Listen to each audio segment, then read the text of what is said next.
This year we like to celebrate together 25 years of CFC Fixtures designed by myself and team in Stuttgart at Fraunhofer. First you see the manual loading of a conventional steel basket with Allen keys.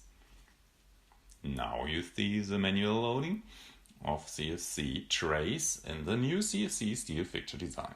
The successful industry application at VIA company in Germany is over 20 years of age, one of our first, and is for an annealing heat treatment process with oil quenching. Compared, the new CFC solution has main advantages like 70% load increase, almost 100% reduced torsion and rework, saving in third furnace investment, and a payback time of about only 1 year. Now you can see real life, the loaded CFC fixture on a steel base grid running, pushed in a chamber furnace. Remember, it's over 20 years ago and still successful running.